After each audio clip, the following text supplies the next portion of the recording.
aujourd'hui on va parler de deux livres qui m'ont énormément fait du bien. Donc ils sont sur deux domaines. C'est mon livre de Chris Courageux et c'est vraiment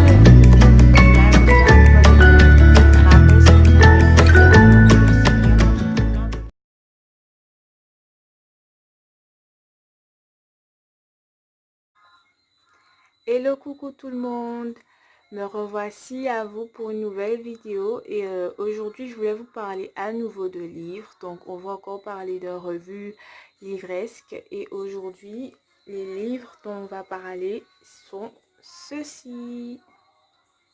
Donc du coup c'est très axé femme. Bon, vous allez me dire très souvent ici c'est axé femme, mais voilà quoi.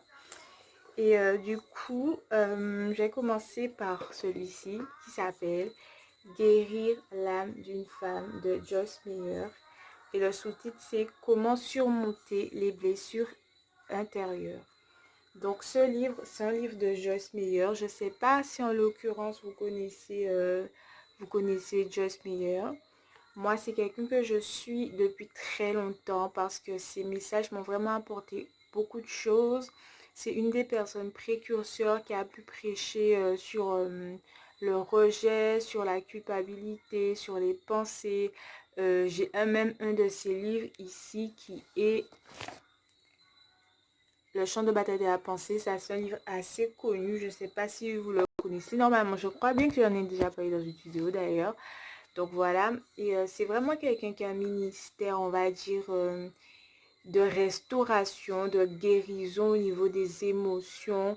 Et moi, je pense que c'est une chose très importante parce que vous savez, parfois, on a tendance à juger certains types de messages. Alors que c'est un message que cette femme-là qui est d'une grande ampleur et d'une grande portée, surtout pour notre temps et notre génération, parce qu'aujourd'hui, on a beaucoup de personnes qui souffrent mentalement, beaucoup de personnes qui souffrent du rejet, de la culpabilité, de l'amertume, de choses comme ça, et qui sont en dépression à cause de ça pendant des années, qui commettent des tentatives de suicide, qui se suicident à cause de ça, à cause de leur âme qui, on va dire, qui est dans la pagaille en fait, et qui n'est pas guérie, qui a énormément de maux et qui est blessée en fait. Et ce livre-là, franchement, je vous assure les filles, ça va vous faire du bien. Il est sorti en 2018 en anglais et comme moi je l'ai vu, je voulais tout de suite l'acheter et j'étais même prête à l'acheter en anglais tellement je voulais absolument le lire. Mais j'ai patienté un peu et j'ai vu pas plus tard qu'il y a quelques mois qu'il est sorti en français. Donc je l'ai acheté tout de suite, le premier cru, je l'ai eu en mai et franchement je ne regrette pas mon achat. Je l'ai acheté à 18 euros. Donc moi j'avais eu la chance de, comme je suis inscrite au site de Joyce Meyer, donc j'ai reçu tout de suite une sorte de insight, un mail qui disait qu'il allait sortir en français. Et donc pour ce faire, donc il était à un prix réduit, donc à 15 euros. Et voilà, donc moi plus les frais de port, au final ça m'a fait 18 euros, même un tout petit peu plus. Mais normalement il est en librairie chrétienne, il sera à 18 euros.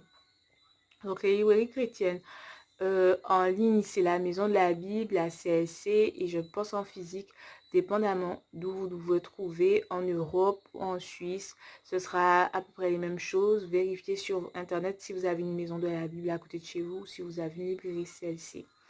Donc voilà, ce livre, j'ai beaucoup aimé. Pourquoi? Parce que elle va parler de guérison intérieure, mais pas et de des blessures émotionnelles. Mais elle va passer par vraiment, elle a un cheminement extra. Moi, j'ai lu pas mal de livres sur ce sujet-là et parfois le cheminement n'est pas tout le temps extrêmement bien construit. Elle va partir de l'identité.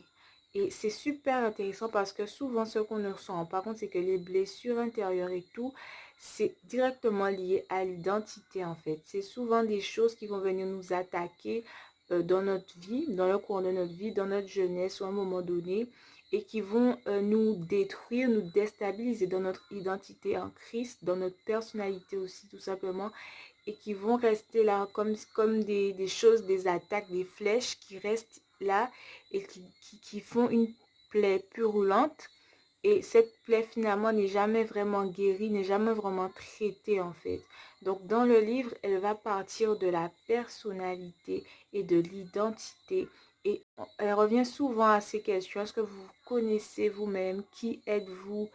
Et franchement, c'est des questions que je vous invite à vous poser. Parfois, on est chrétien, mais on ne se pose pas ce genre de questions. C'est des genres de questions qu'on préfère toujours renvoyer la balle à l'autre. On préfère jamais affronter ces genres de questions. Je vous assure que tant que vous n'allez pas essayer d'affronter ces genres de questions, vous n'allez pas beaucoup avancer. Si vous avez des blessures intérieures et si vous avez, ben, comme on parlait une fois dans une vidéo, si vous avez un caractère plutôt hypersensible, tant que vous n'allez pas vous poser ces questions et vous mettre face à vous-même, ça va être très compliqué de guérir et d'avancer. Il est super intéressant et important qu'on puisse arriver au niveau de savoir qui on est soi-même, de s'accepter. Parce que c'est comme ça qu'on s'accepte et c'est comme ça qu'on finit par s'aimer, accepter aussi que Dieu nous aime. C'est en n'ayant pas peur de découvrir, mais voilà, qui suis-je, qu'est-ce que Dieu avait pensé en moi, qui Dieu veut que je sois en lui en fait. Et c'est toute la quête un peu de ce livre. Elle va parler de rejet, d'amertume, de blessures intérieures, de ce qui provoque les blessures intérieures, de ce qui peut nous garder dans des blessures intérieures, comme parfois sur une blessure spécifique, on peut avoir, elle a parlé de son fils, de son expérience avec son fils, où on peut vraiment être dans une sorte d'attitude, oui, mais je suis comme ça à cause de mes parents, parce qu'on m'a élevé comme ça. Elle va aussi prendre l'exemple des abus qu'elle a suivis étant enfant. Et elle va vraiment nous montrer comment, en fait, pour guérir ce schéma-là de toujours pointer du doigt, dire oui, mais si je suis comme ça aujourd'hui, 20 ans plus tard, c'est à cause de tel, ça va absolument pas fonctionner puisque effectivement, telle ou telle personne a il a fait quelque chose qui effectivement vous a blessé, mais rester 20 ans après dans cette blessure, en souffrir, rester captif de ça, on ne peut pas remettre la faute sur cette personne X ou Y en fait. Donc moi, j'ai kiffé ce livre de ouf. Si je vous montre, je sais pas si vous allez voir.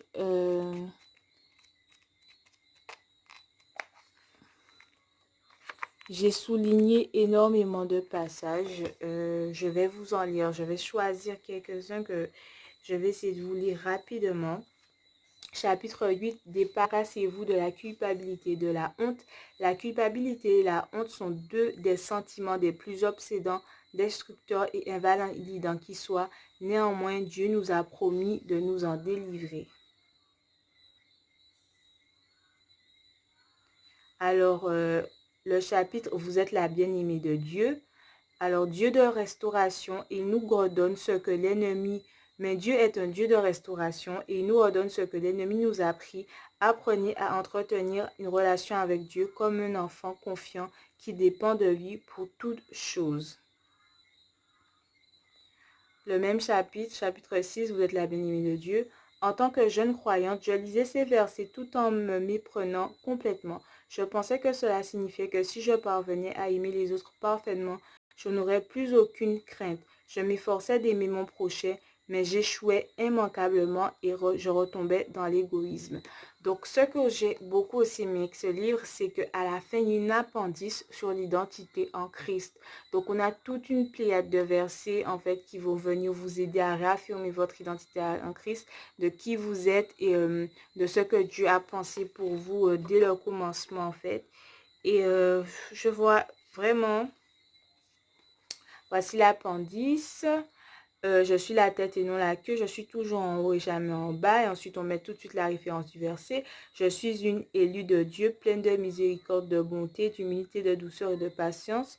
Tous mes péchés sont pardonnés et lavés dans le sang. Je suis délivrée de la puissance des ténèbres et j'ai été transférée dans le royaume de Dieu. Je suis rachetée de la malédiction du péché, de la maladie et de la pauvreté. Je suis fermement enracinée, fondée en lui. Donc, franchement, moi, je vous dis, ça, c'est un outil indispensable. C'est vraiment un livre de chevet qui peut vous accompagner sur une longue période. Moi, je l'ai eu en mai. Au jour d'aujourd'hui, c'est mon livre, c'est celui que je lis en fait. Donc, si par exemple sur mon Instagram, je ne vous ai jamais présenté de nouveaux livres depuis celui-là, c'est parce que je suis restée bloquée sur celui-ci tellement il est important, tellement il est bon, tellement je prends du plaisir à le lire. Le deuxième livre que je voulais vous présenter, c'est celui-ci, Les femmes et leurs émotions. Et en fait, ce livre, par contre, c'est pas du tout un nouveau livre. C'est un livre que j'ai lu en 2013 pour la première fois. Il m'avait été conseillé par une amie. Et c'est une période où j'étais vraiment, on va dire, je pense que, bon, j'étais en dépression. Et en fait, j'étais en dépression, mais je ne le savais pas.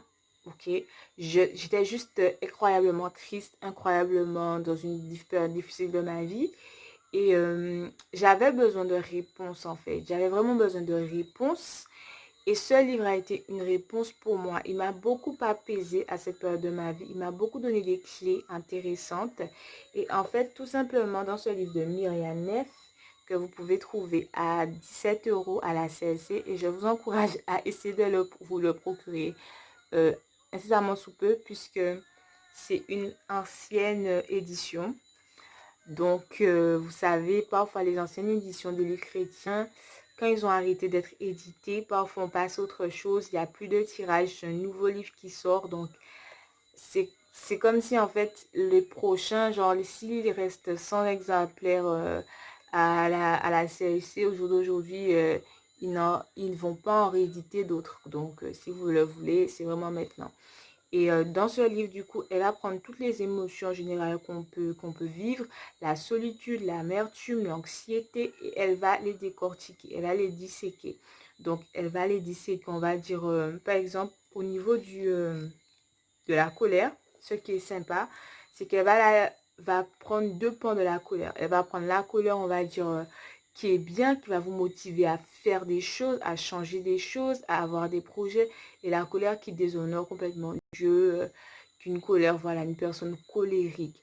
Et à la fin du chapitre, il y a tout un plan d'action qui est mis en place, qui est montré, qui va vous aider à mieux gérer vos émotions. Donc, ce qui est super, c'est qu'on parle de pratiquement de plein d'émotions différentes. Et on parle aussi d'actes de vie qui peuvent se produire. Donc, elle va parler de dépression, de solitude, de deuil, d'amertume, de la colère, du contentement, de la crainte.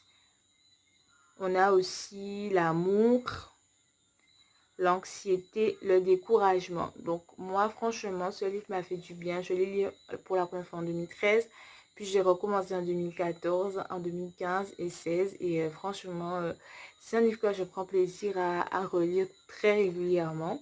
Et aussi, une dernière chose qui est vraiment sympa, c'est qu'à la fin, elle va être très axée sur la discipline, en fait, la discipline chrétienne. Donc tout ce qui est jeûne, prière, tout ce qui est vous mettez en place votre discipline de moments d'intimité avec Dieu et une façon aussi de faire des check-up en fait de là où vous en êtes avec Dieu. J'ai beaucoup aimé aussi ce petit diagramme qu'elle a mis juste à la fin.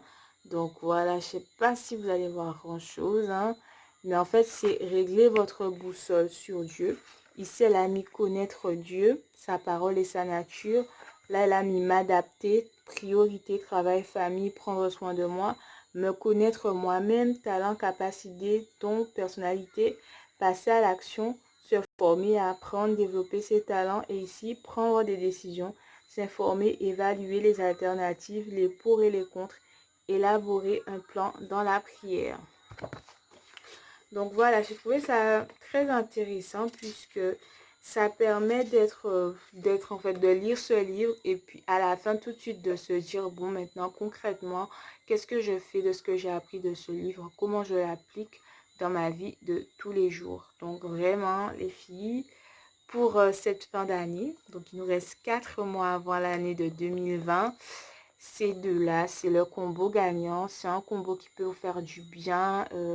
Club de lecture, club biblique, groupe de femmes, sœurs en Christ. N'hésitez pas, ça va vraiment vous faire du bien. Donc voilà, c'était les deux livres que je voulais vous présenter. En attendant, je vous laisse et je vous dis à très bientôt.